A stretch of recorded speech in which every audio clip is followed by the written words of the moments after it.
Está grabando.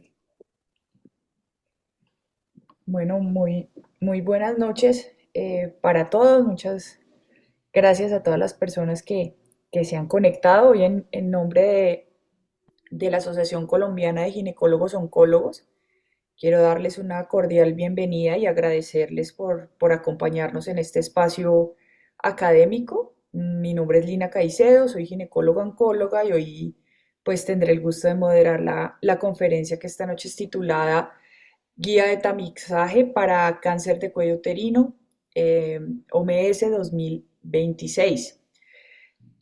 Bueno, antes de comenzar, quiero extenderles una invitación muy especial. Los días 28 y 29 de agosto se realizará en la ciudad de Cartagena, en el Centro de Convenciones del Hotel Esterar, el Congreso Internacional Colombo Brasilero de Ginecología Oncológica, que está organizado por la Sociedad Colombiana de Ginecólogos Oncólogos, por la EVA y la TAM. Este es un evento académico, reunirá pues expertos nacionales e internacionales y contará con conferencias y espacios pues de innovación y de oportunidades de crecimiento y de aprendizaje en la ginecología oncológica. Entonces, pues nada, desde ahora los invito a reservar esas fechas y acompañarnos en Cartagena. Ahora sí, pues entrando en el tema que nos convoca esta noche, el cáncer de cuello uterino, pues sabemos que continúa representando un desafío importante para la salud de nuestras mujeres, especialmente en nuestra región.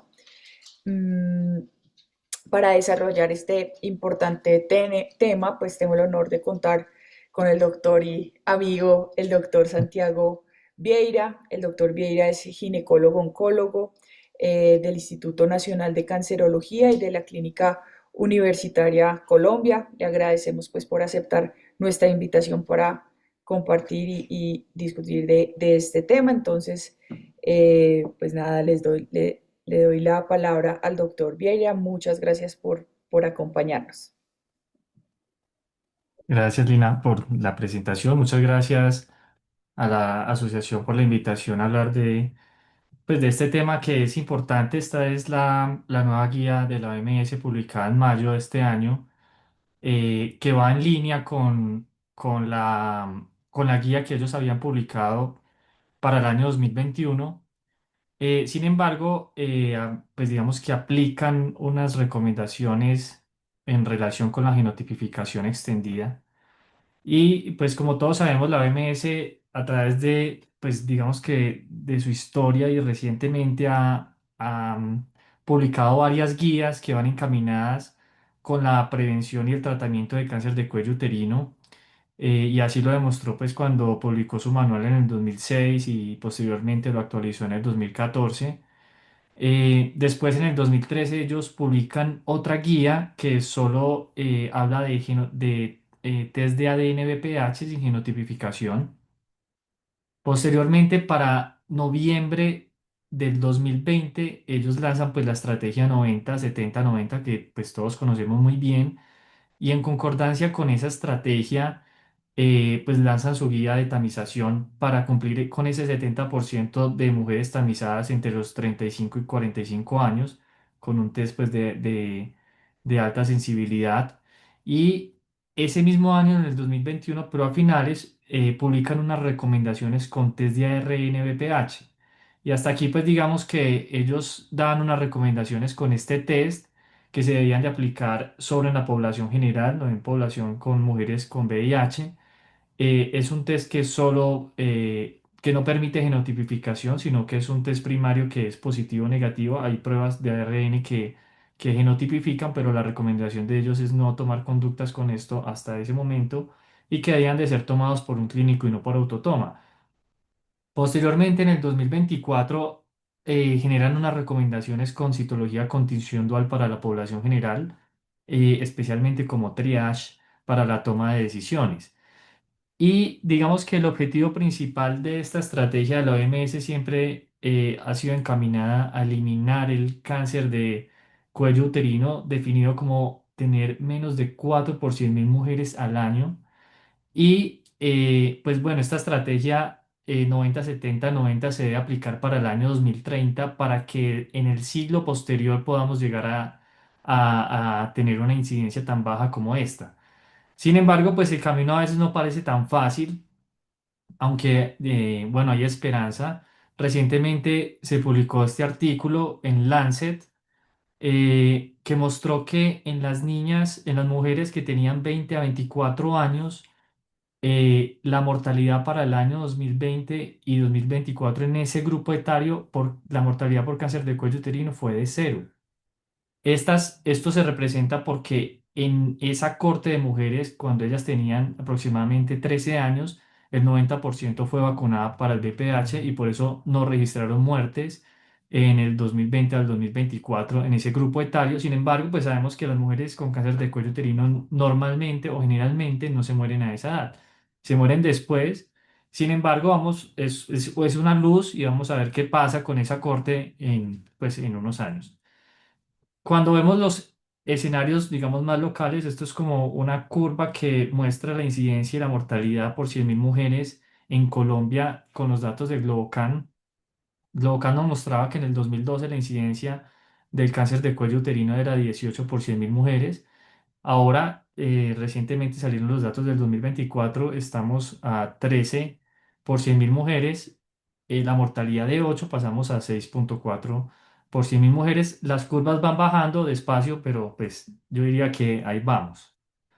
Sin embargo, pues hay muchas Colombias dentro de este país, hay tasas tan altas como en el Amazonas, ajustadas por edad de 37 por 100.000, comparado, por ejemplo, con el Chocó que dice pues 7,8, San Andrés y Providencia 3,1.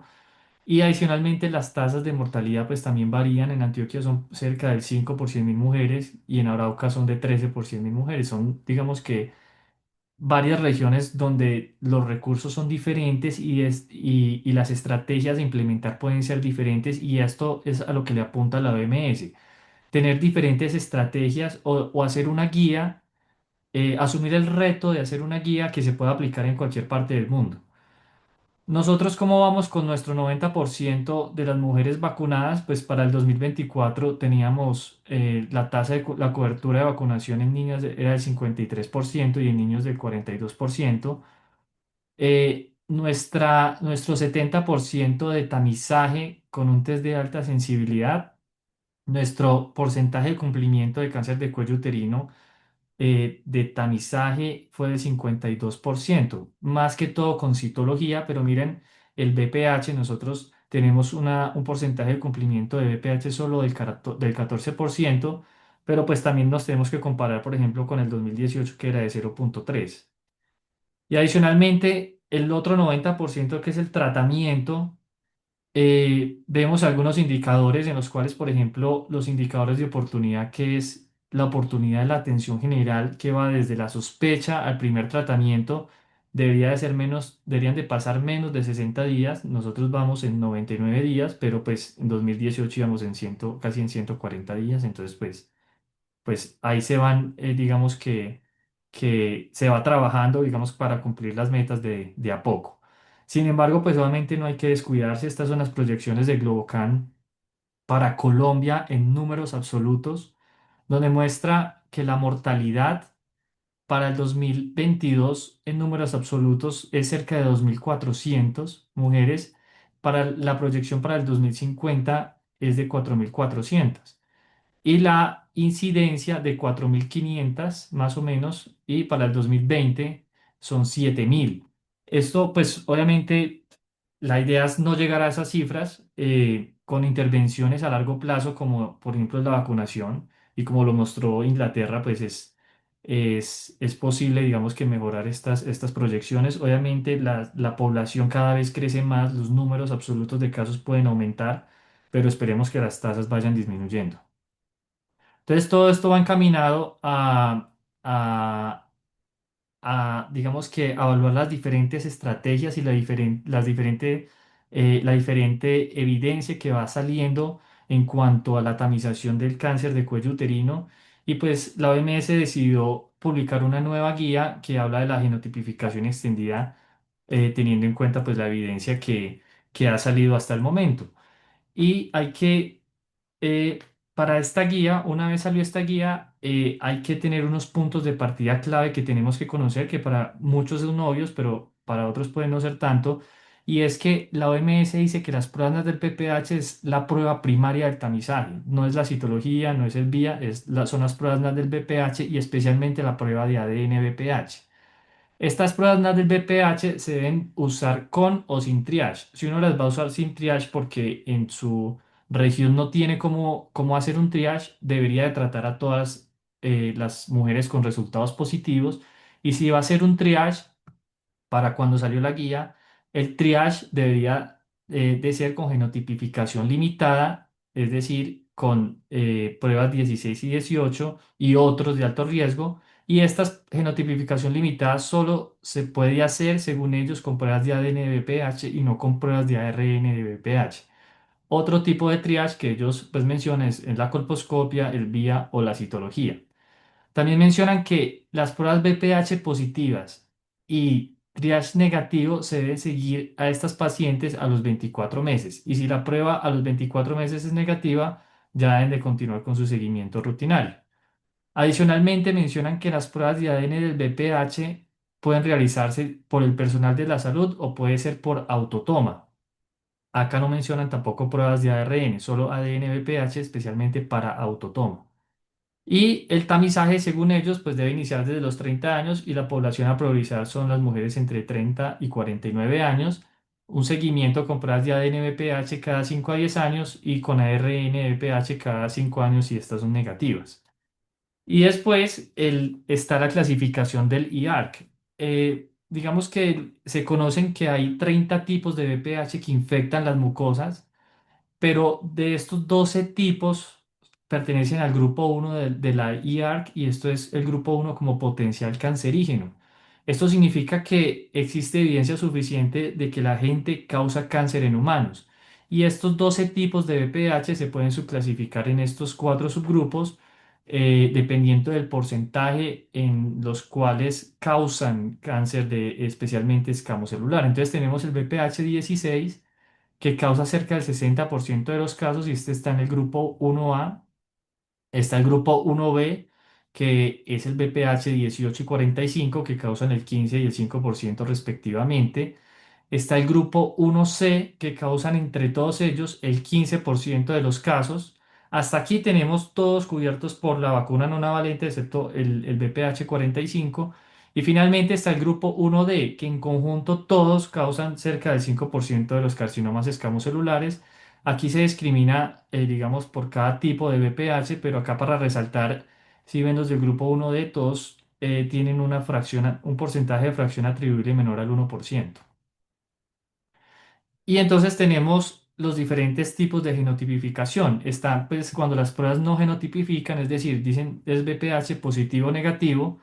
Está la genotipificación limitada, que es con la que más estamos familiarizados en nuestro entorno, donde se reconoce el BPH 16-18.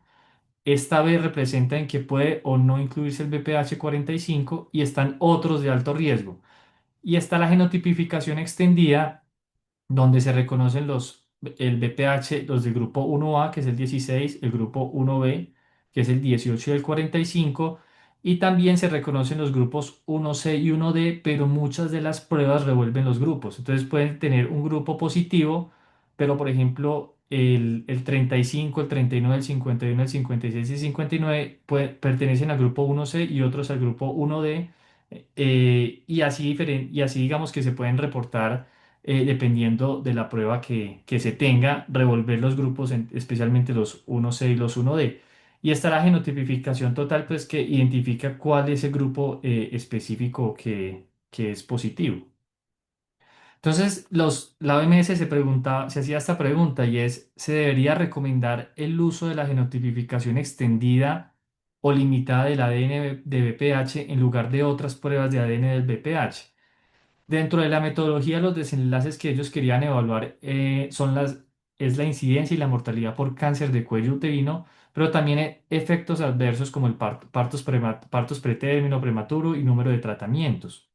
Entonces hicieron una revisión sistemática hasta octubre del 2025 evaluando todas las estrategias con los diferentes tipos de genotipificación y no encontraron estudios en su estrategia de búsqueda, pero sí evaluaron estudios transversales y longitudinales y esto es para evaluar cuál era el riesgo acumulado de que de producir NIC2, NIC3 o cáncer de cuello uterino dentro de los diferentes grupos. Y encontraron esto. En este, digamos que viéndolo desde el punto de vista longitudinal, vemos que cuando una paciente es positiva para el grupo A, es decir, para el grupo 16, tiene un riesgo del 18% que puede ir aumentando para el año 9 hasta el 25%. El grupo 1B arranca con un 7%, pero puede ir aumentando hasta a los 9 años hasta un 10%. El grupo 1C del 5% más o menos al 7% en el año 9 y el grupo 1D del 1% más o menos hacia el 2%. Y si lo vemos desde un punto de vista transversal, vemos que el riesgo absoluto e inmediato de tener un NIC3 para los diferentes grupos es de 20% para el grupo 1A, que es muy alto. Hay un grupo intermedio que sería el grupo 1B y 1C, que es del 7%, y el grupo 1D, que es cerca del 2%. Pero adicionalmente, ellos han usado este modelo que se llama el modelo Policy One Cervix, que es un modelo que está diseñado para simular la historia natural de la infección por el VPH y el cáncer de cuello uterino, y con esto ellos han desarrollado múltiples estrategias de tamizaje. Incluso este fue el mismo modelo matemático que usaron para el desarrollo de la guía del año 2021 y incluyeron todas estas estrategias de tamización dentro de su modelo y estos fueron los resultados. Estos entre otros más, pero aquí lo clave es lo siguiente. Si vemos que tenemos una prueba que identifique los 12 tipos de BPH y a todas las positivas las tratamos, vemos que es la estrategia que más reducción de casos y de muertes por cáncer de cuello uterino encontramos. Obviamente se van a tratar un montón de pacientes y el número necesario a tratar va a ser el más alto. Si hacemos el tratamiento a los tipos 1A y 1D, si a los tipos a todos los tipos les hacemos triage, desde el grupo 1A, 1D les hacemos triage con vía, con citología o con colposcopia, vemos que las pruebas que más tienen rendimiento para la reducción de casos y de muertes es la estrategia que usa el vía y la colposcopia, en comparación con la citología, que es la que menos reduce, pero esto tiene una explicación y es porque aumenta el número de visitas y posiblemente mayor pérdida de seguimiento de las pacientes. Y esto es lo más interesante del resultado pues, de su modelo matemático, y es que si comparamos la genotipificación limitada con la genotipificación extendida, vemos que de acuerdo a la estrategia que se use con el triage, la reducción de casos y la reducción de la mortalidad es similar en los dos grupos. Acá hay una diferencia importante y es que en la genotipificación limitada tratamos los grupos 1A y 1B y hacemos triage a los grupos 1C y 1D. En comparación, la genotipificación extendida tratamos los grupos 1A a 1C y solo hacemos triage al grupo 1D. Obviamente se van a tratar más pacientes porque dentro del grupo de tratamiento está el grupo 1C y esto se ve reflejado acá en el número de tratamientos. Pero la reducción del número de casos y de mortalidad es similar en ambos, digamos que en ambas estrategias. Entonces, ¿cuáles son las recomendaciones que dice la OMS en esta guía? Lo primero que dicen es definir la capacidad de seguimiento que se tenga en el medio en el que pues, se vaya a aplicar. Está la alta capacidad de seguimiento y la baja capacidad de seguimiento, definida como la capacidad de tener el seguimiento de más del 60% de las mujeres, definida como alta capacidad, o baja capacidad menos del 60% de las mujeres. ¿Y por qué el 60%? Porque dentro del modelo que ellos tienen, encontraron que cuando tiene una capacidad de seguimiento del 60% es muy similar a la capacidad en cuanto a reducción de muertes cuando se tiene una capacidad de seguimiento del 90%, excepto cuando se hace triage con citología por el aumento de las visitas y mayor pérdida.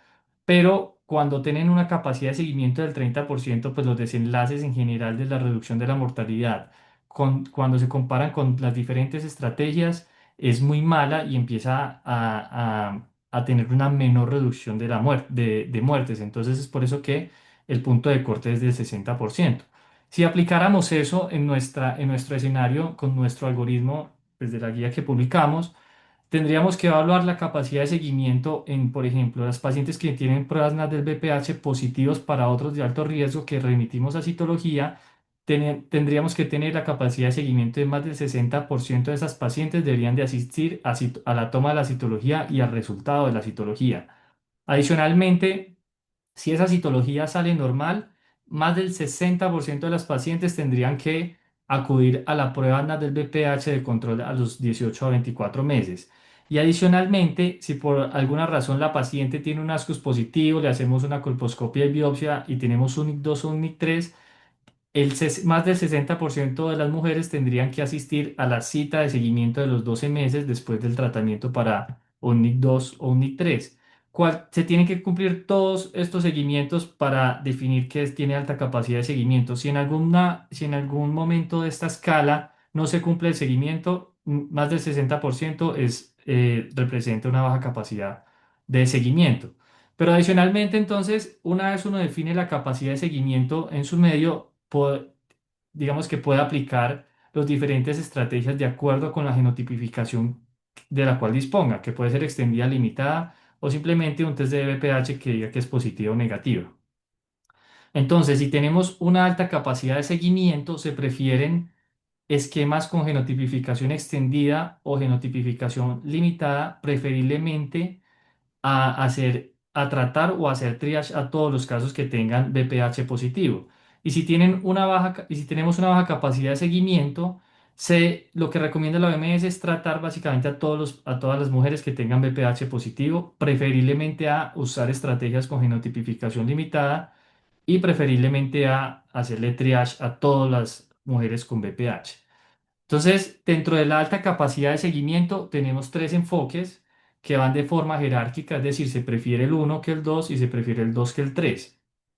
En el enfoque número uno de alta capacidad de seguimiento, usamos únicamente la genotipificación extendida y en este enfoque hacemos tratamiento ablativo a los grupos 1A, 1B y 1C y triage al grupo 1D, que sería más o menos este algoritmo. Entonces, tenemos que cualquier prueba positiva para grupo 1A, 1B, 1C se debe tratar y se debe hacer un tratamiento ablativo. Si es negativa, seguimiento de 5 a 10 años y al grupo 1D, que es el de menor riesgo, hacer triage con colposcopia o hacer triage con vía o hacer triage con citología. Cualquiera de los tres, ellos pues obviamente por el resultado del modelamiento prefieren hacer triage con el vía o con colposcopia. Y cuando se hace triage con colposcopia, mencionan que hay que manejar de acuerdo al diagnóstico colposcópico, pero mencionan esto, preferiblemente sin esperar la confirmación histopatológica. Ellos hacen que, digamos que se tomen conductas lo más pronto posible para evitar la pérdida de seguimiento de las pacientes. Dentro del segundo enfoque tenemos entonces, eh, en el segundo enfoque se puede aplicar la genotipificación extendida y la genotipificación limitada. Y esto es, pues, digamos que creo que es con lo que más estamos familiarizados porque ellos ofrecen tratamiento ablativo a los grupos 1A y 1B y hacen triage al grupo 1C y al grupo 1D. Entonces, tenemos que al 16 y al 18 y pues al 45, si se incluye, es tratarlo de inmediato.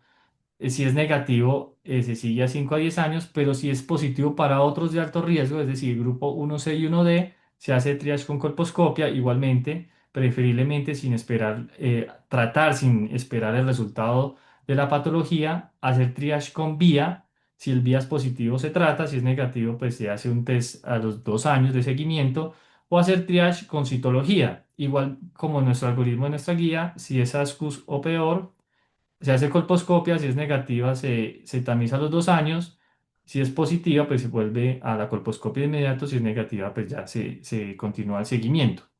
Y digamos que dentro del enfoque número 3 se aplica solo la genotipificación extendida, que este es como el que menos recomiendan usar ellos, pero tiene una diferencia bien importante y es que al grupo 1D no se trata ni se hace triage, es como si el resultado fuera negativo, es decir, se sigue a los 5 años. Si tenemos el grupo 1A o 1B, es decir, 16, 18, 45, se trata, al 1C es el único que se le hace triage, igualmente con colposcopia, con vía o con citología, con cualquiera de las tres. Y tenemos los algoritmos para cuando tenemos una baja capacidad de seguimiento. También se prefiere el algoritmo uno sobre el 2 y el 2 sobre el 3, digamos que de una forma jerárquica.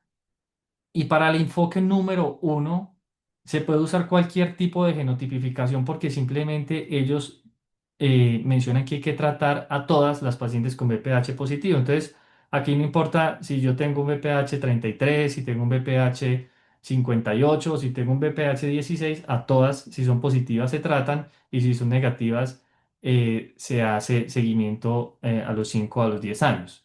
En el enfoque número 2 se puede aplicar la genotipificación extendida o limitada porque es el enfoque igual que el enfoque número 2 con alta capacidad de seguimiento y es básicamente solo tratar a los del grupo 1A y 1B y hacer triage a los del grupo 1C y 1D que serían los otros de alto riesgo y a los que son negativos pues se siguen el triage igualmente, se hace con colposcopia, vía o con citología. Y dentro del enfoque número 3 también se puede aplicar cualquier tipo de, de genotipificación, ya sea extendida, parcial o pues si no tiene genotipificación también, porque se le hace triage a todas, independientemente del tipo. Y si es positivo, pues se hace triage con colposcopia, con vía o con citología. Y si es negativa, pues se retrata, se sigue a los 5 años o se vuelve a tamizar de forma rutinaria. Cuando se decide hacer un tratamiento, es decir, cuando tengo un BPH 16 positivo y la voy a tratar de inmediato, o cuando tengo una paciente en el grupo 1C con un triage positivo en el VIA, pues entonces se determina la elegibilidad del tratamiento con ácido acético al 3 al 5%. Si es elegible para ablación, se trata y se sigue al año con, ojalá con test de BPH. Si no es elegible para un tratamiento ablativo, se hace una conización o se hace un LEDS. Ellos dicen que puede haber escenarios donde no se tenga el resultado de la patología, pero si se tiene y es menor a NIC3 o adenocarcinoma in situ, se sigue pues al año. Si hay sospecha de cáncer, pues hacer digamos que la biopsia y remitir para el manejo pues correspondiente. Dentro de su recomendación, dentro de su última recomendación, ellos mencionan que, que independientemente de la capacidad de seguimiento, se prioriza el triage con vía y con colposcopia, en vez de con citología, por lo de la pérdida de seguimiento que éstas puedan tener y porque dentro del modelo fue la estrategia que menos redujo los casos y la mortalidad por cáncer. Y entonces, ¿cómo uno podría aplicar esto a nuestra guía? Pues hay cosas que hay que diferenciar. El modelamiento de la OMS asume varias cosas y es que asume que el tamizaje empieza desde los 30 años.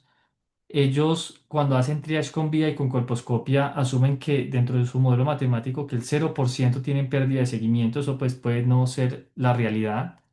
Eh, el tratamiento ellos mencionan que es preferible sin esperar la patología y ellos, en mi modo de ver, dan recomendaciones transversales sin identificar particularidades de cada región. Al final es una guía que quieren implementar en cualquier parte del mundo, por eso son, digamos que tan flexibles con los tratamientos. Nuestra guía, en cambio, nosotros tamizamos con citología desde los 25 a los 30 años. Tenemos diferentes enfoques que son organizados de manera jerárquica y nuestro principal enfoque es tamizar, triage, diagnosticar y tratar. Y esto obviamente no está incluido en la OMS. De hecho, va en contravía lo de la OMS porque nosotros hacemos triage con citología y nosotros sí esperamos la biopsia por colposcopia para tomar una conducta. Pero adicionalmente, esto es un enfoque que se usa usualmente digamos que en sitios donde se cuente con la infraestructura, donde se cuente con el talento humano, donde se pueda, digamos que, hacer un adecuado seguimiento a las pacientes. Y es un enfoque que evita el sobretratamiento.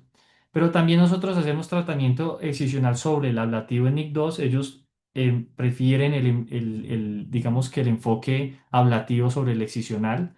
Y adicionalmente nosotros tamizamos hasta los 65 años y tienen los criterios pues, de salida. Ellos hasta los 50, la población que ellos prefieren tamizar es de los 30 a los 49 años.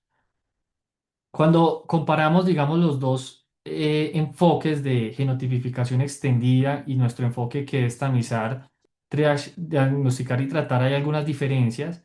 La primera es que nosotros pues hacemos genotipificación limitada, ellos hacen genotipificación extendida y esto hace que nosotros intervengamos con colposcopia a las pacientes que tengan BPH 16, 18 y 45, es decir, las del grupo A y 1A y 1B. Ellos tratan los del grupo 1A, 1B y 1C. Nosotros hacemos triage con citología al grupo 1D igual que ellos, pero al grupo 1C, como no tenemos genotipificación extendida, pues también les hacemos triage, que en este grupo ellos la tratarían. Esa es como la principal diferencia.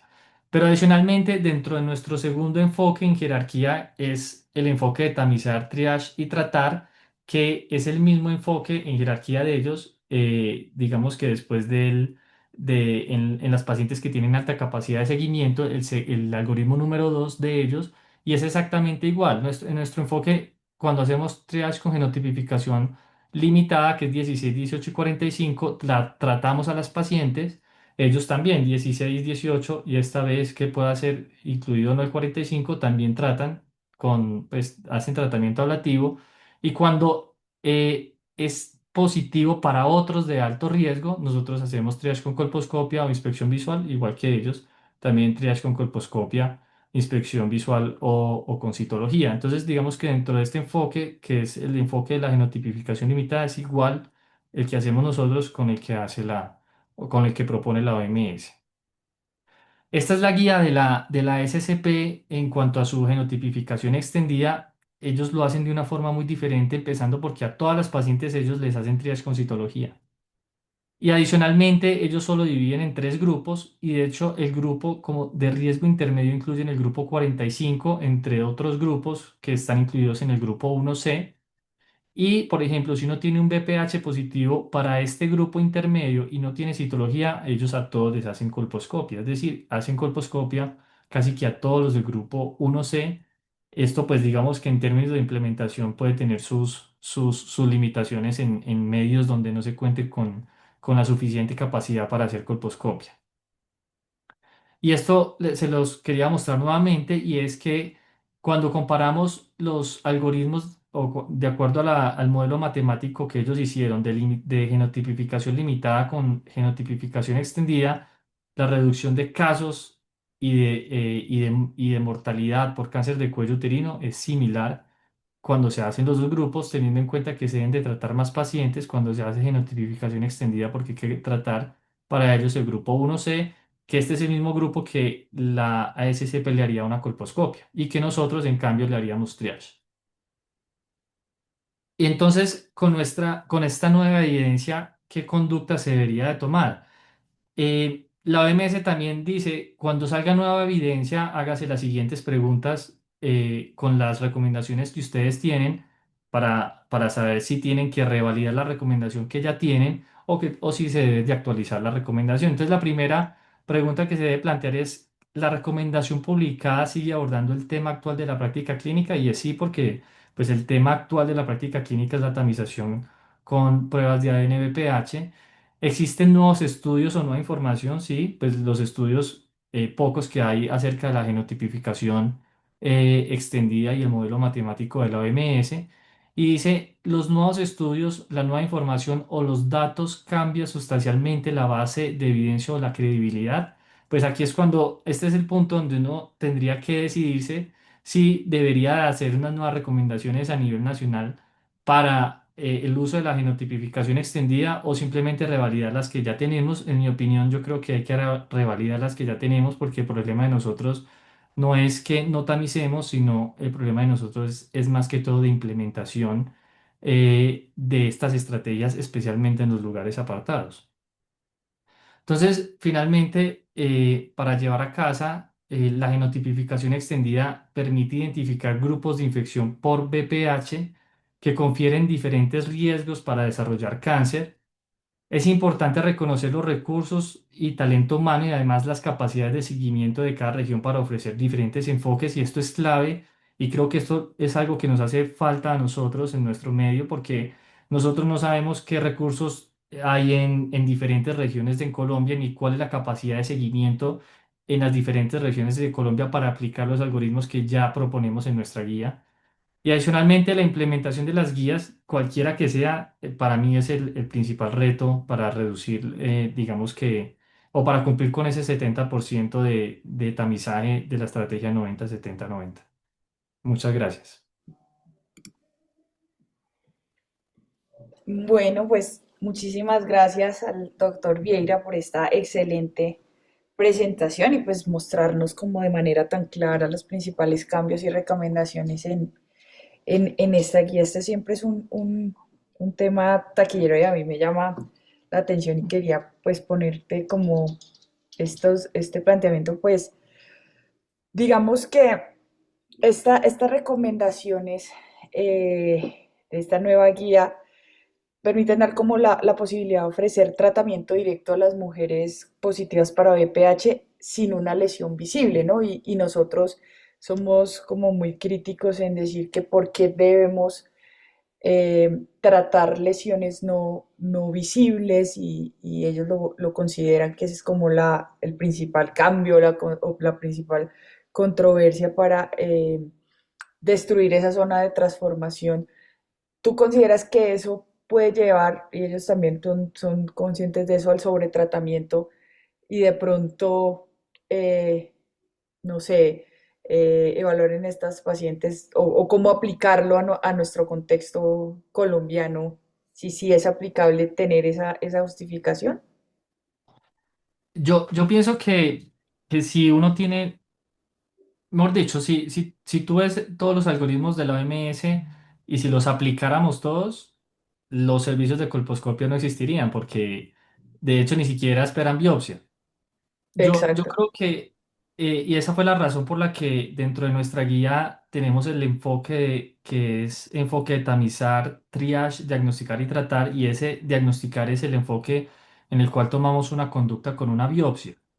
Eso en un enfoque, digamos, en una mujer que está siendo tamizada y seguida en, no sé, en Medellín, Barranquilla, Bogotá, bueno, en un lugar donde haya una garantía en el seguimiento de las pacientes. Pero este mismo escenario en una paciente, en una parte, en un lugar apartado, no sé, en el Chocó, en el Amazonas, en lugares, digamos, con más difícil acceso, puede ser que esa sea la única oportunidad que haya para tratar a una paciente con un test de VPH positivo. Entonces, yo creo que la respuesta depende del escenario. Si uno cree que es cuando hacemos las brigadas del instituto y vamos al Amazonas, probablemente esa sea la única vez que un médico vaya a ver el cuello uterino de esa paciente.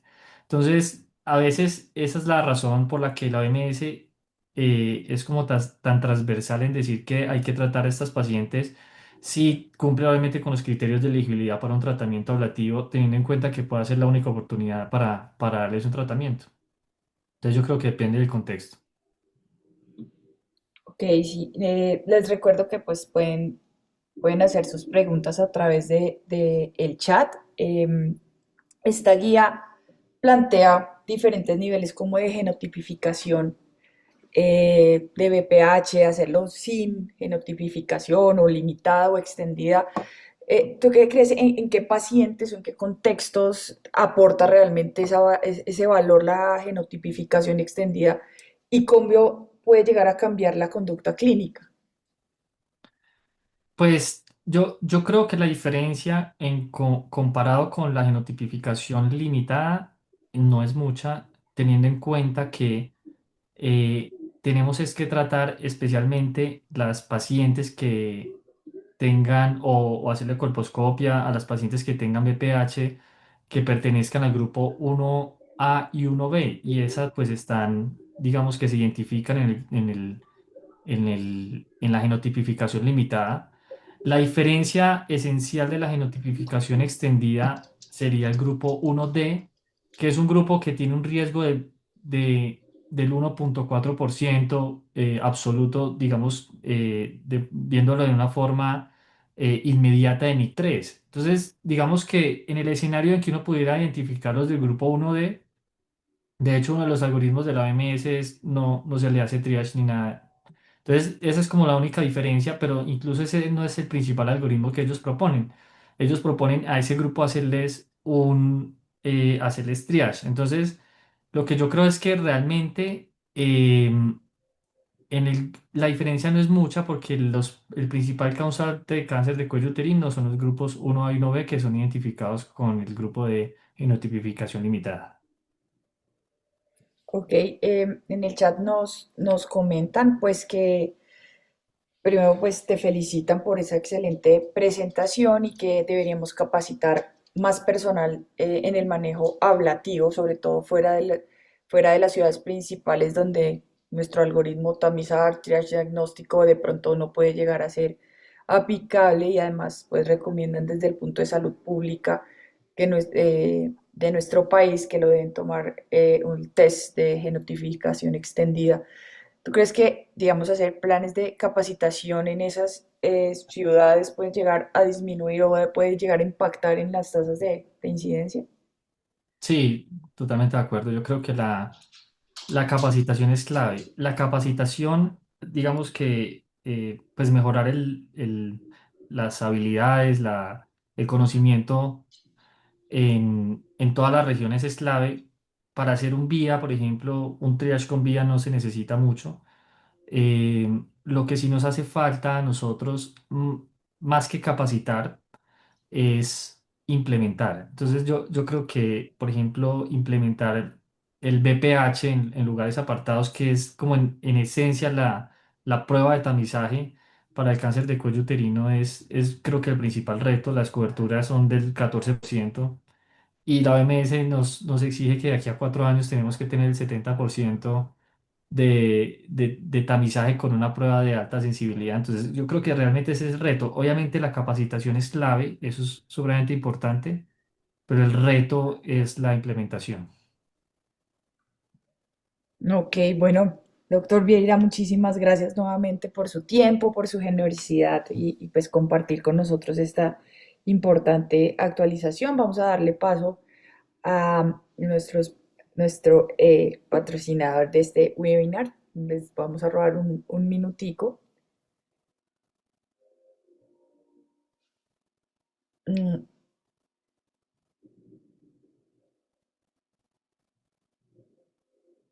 no sé si este video tiene volumen.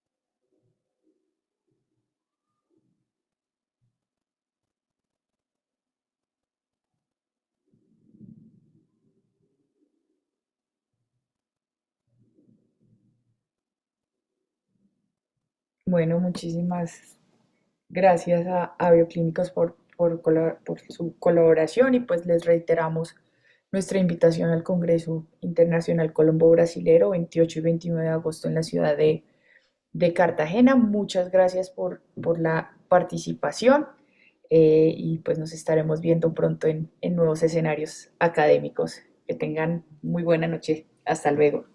¿No Gracias hay a opción de todos. preguntas? Gracias, doctora. Sí, doctor Gilberto, estábamos en sesión de preguntas.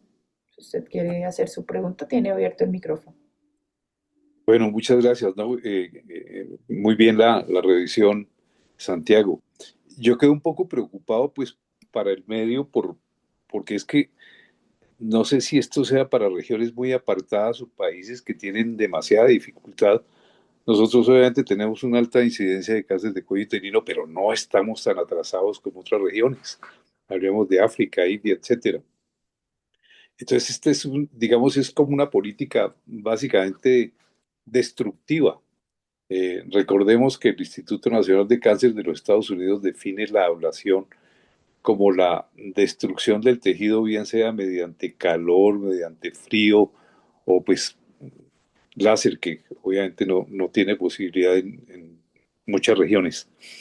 Entonces, no sé cuál es la visión de ustedes a nivel del instituto de, de esa política que me parece muy destructiva en una época en que la reproducción se ha vuelto un problema grave a nivel mundial y especialmente en los países desarrollados y ahora entramos los países en desarrollo. Las tasas de natalidad En Colombia creo que están como en el 1%. No sé cómo ven ustedes esto desde ese punto de vista de las implicaciones en la reproducción femenina y obviamente los sobretratamientos y ante todo eh, el riesgo de destruir tejido en muchas pacientes que eventualmente pueden tener más bien lesiones micro o infiltrantes ocultas y las estaríamos manejando con frío, con calor y muy exóticamente con láser. Yo comparto la misma preocupación. Digamos que cuando uno revisa las guías de la OMS, lo que menciona ahora, o sea, si uno se ciña solo a las guías de la OMS, no habría por qué tener a existir un grupo de colposcopia, digamos en el sentido de hacer una biopsia, de hacer un seguimiento. Em, Estoy totalmente de acuerdo con eso. Creo que es una guía diseñada, como lo mencionaba, para ser implementada en cualquier parte del mundo, porque no necesita esperar un resultado de una patología para hacer un tratamiento. Obviamente ellos pues, son conscientes de eso y dentro de sus, digamos que desenlaces evalúan el número de partos, la posibilidad del número de partos pretérminos, el sobretratamiento, el número necesario a tratar para evitar un cáncer, que son digamos que los contras que se puedan tener con estos diferentes algoritmos. Yo pienso exactamente lo mismo. Y de hecho es una duda que después de la guía pues, que publicamos nosotros, a mucha gente le surgía esa duda de por qué entonces dentro de nuestros algoritmos está el algoritmo de tamizar, triage y tratar, que es simplemente tamizo con BPH, tengo un triage para genotipificación parcial positivo para 16 y la trato.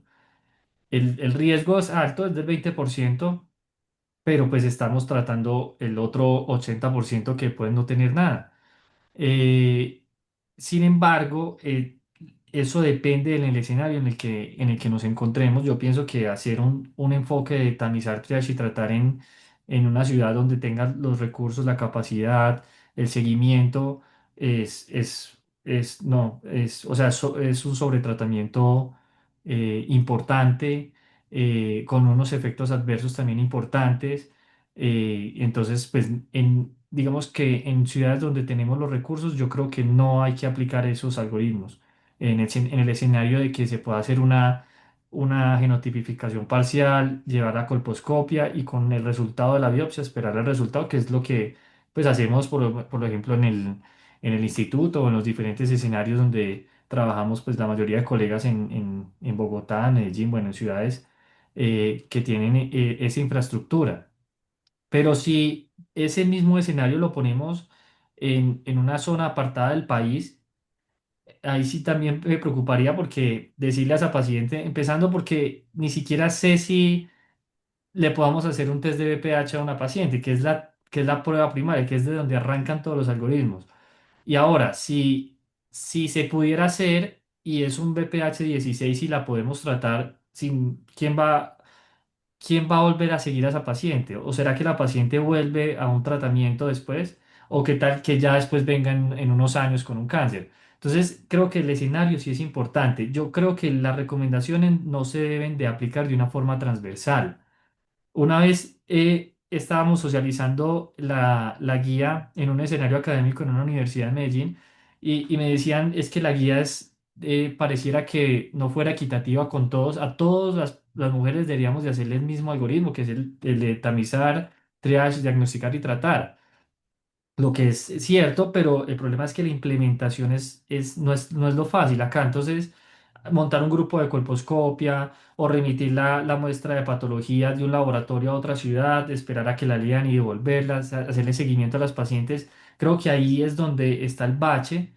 Creo que hay que luchar, digamos que para la implementación de las mejores estrategias, así sean los lugares apartados, creo que eso hay que hacerlo, pero mientras tanto también pienso que no podemos perder la oportunidad en el escenario de que por no hacer un algoritmo que es con diagnóstico y biopsia, se nos pueda perder la paciente y después tener un cáncer, incluso localmente avanzado, que es lo que vemos todo el tiempo en el instituto que llegan de lugares apartados, nunca se han hecho una citología, tumores metastásicos que se hubieran podido prevenir de pronto si aplicamos un algoritmo más simple. Entonces creo que es como llegar a un equilibrio.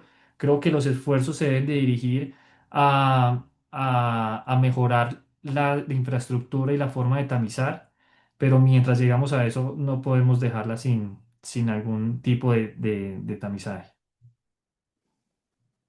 Creo que eso es más o menos lo que tú decías de depende en la Colombia que estemos. Exacto. Ok. El doctor Mauricio González tiene la mano levantada. Bienvenido.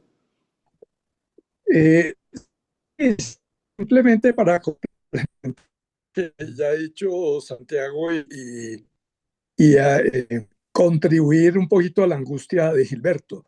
Realmente cuando hicimos lo de la guía, nuestra última guía, había una presión importante para que adoptáramos, mejor dicho, tal como estaba la guía de la organización de la OMS. Y una de las cosas que nosotros les decíamos a la representante de la OMS es, hombre, es que aquí tenemos en muchos sitios unos servicios de patología cervical excelentes, de colposcopia y todo. Y tenemos ya una muy buena experiencia con el Viavi y el tratamiento inmediato para esas zonas donde no hay absolutamente nada, absolutamente nada.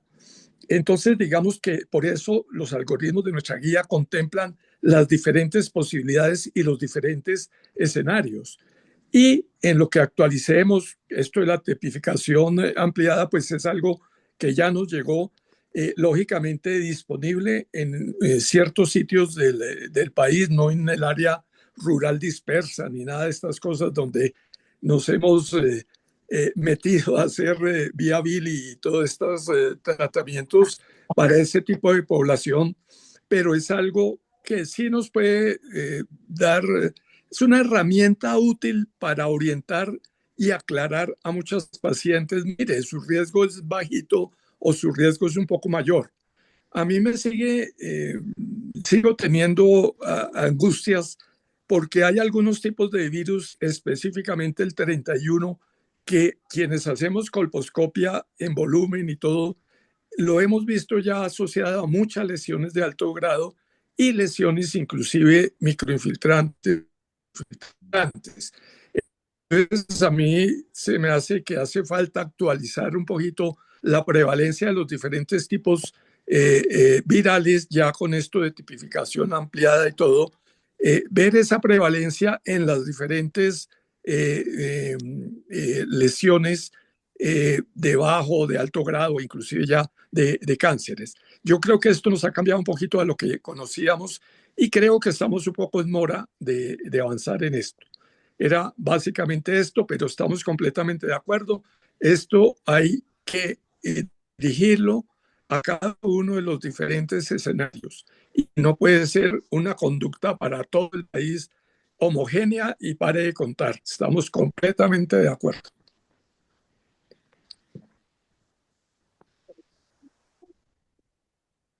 De hecho, el algoritmo, digamos, principal de la OMS dice que ellos tratan los grupos 1A, 1B y 1C. Es decir, ellos, digamos que tratan y la SCP envía colposcopia al grupo 1C también, que es dentro de la Uh -huh. genotipificación parcial nosotros la estamos haciendo tres porque no tenemos forma de diferenciarlos de los otros.